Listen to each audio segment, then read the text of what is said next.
అక్క అల్లుడు అంత బాగేనా రాండి. అంత బాగే మామయ్య. అల్లుడు కూర్చో.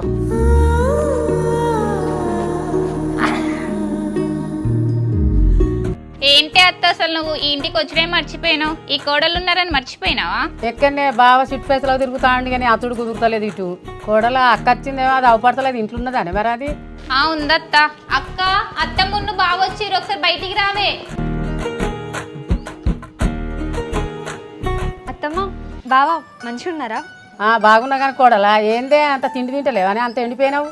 హాస్టల్ ఫుడ్ తిని తిని ఇట్లా అయిన అత్తమ్మ. ఇప్పుడు ఇక్కడికి వచ్చినా కదా మంచిగా నువ్వు వండి పెట్టు, మా చెల్లెని దాటిపోతా. నీ మాటలకేం తక్కువ లేదు కానీ మరి హైదరాబాద్ నుంచి అట్న కాంచి మరి బావెట్టున్నాడు అత్తెట్టున్నదని వచ్చినావా నీ ఇంటి మొక్కన? ఎక్కడనే అత్త కొంచెం వేరే వేరే పనులు ఉండే, దానివల్ల వీలు కాలే. అసలు నేనే మీ ఇంటికి వద్దాం అనుకున్నా, ఈ లోపే మీరు వచ్చేసారు. మరి ఇప్పుడు డిగ్రీ అయిపోయింది కదరా జానకి, మరి నెక్స్ట్ ఏమైనా హైయర్ స్టడీస్ పీజీకి ఇట్లా చేస్తావా లేకపోతే ఇక్కడతోటి ఆపేస్తావా? పీజీ చేద్దాం అనుకుంటాను బావా, కానీ చూడాలి ఏమవుతుందో.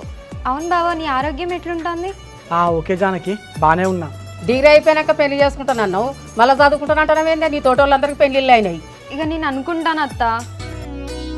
అక్క అది చదువుతుంది చదువుకోకుంటేందే నీ పెద్ద కొడుకును ఆ బిడ్డని ఇస్తాను ఎప్పుడో అనుకుంటే చిన్నప్పటి నుంచి మళ్ళీ కొత్తగా మాట్లాడతానండి. అదే తమ్ముడా, ఇక చదువు అయిపోయింది కదా మంచి రోజు చూసుకొని లగ్గం పెట్టుకుంటామని అనుకుంటాను మేము. పక్కా మాట్లాడాలా హరి? ఏం కాదు దివ్య, మాట్లాడు, ఏం కాదు.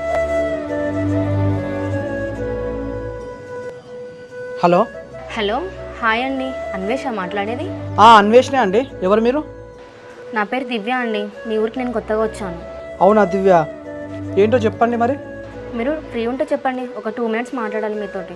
చెప్పండి, ఫ్రీగానే ఉన్నా. ఊర్లో తెలుసుకుంటే ఇంట్రెస్ట్లకు మీరు ఇస్తారని తెలిసిందండి. మాకు కొంచెం మనీ అవసరం ఉన్నాయి, మీరు ఇస్తారా? అవును దివ్య, ఇంట్రెస్ట్లకు ఇస్తా. మీకు ఎంతవరకు కావాలి అమౌంట్? మాకు ఒక 30,000 అవసరం ఉన్నాయండి. సరే, 30,000 కదా. మీరు ఒకసారి మా ఇంటికి రండి, మా ఇంటికి వస్తే ఒకసారి మనం మాట్లాడుకొని మీకు ఇచ్చేస్తాం అమౌంట్. సరే అండి, ఊర్లో మీ ఇంటి అడ్రస్ ఎక్కడుందో చెప్తారా? ఇప్పుడు ఈ బియ్యం గిట్లు ఇచ్చేది ఉంటుంది కదా డీలర్ షాపు, సో మా ఊర్లో ఎవరు అడిగినా చెప్తారు. దాని ఎదురుగానే మా ఇల్లు ఉంటుంది, అక్కడికి వచ్చేయండి. సరే అండి, థ్యాంక్ యూ.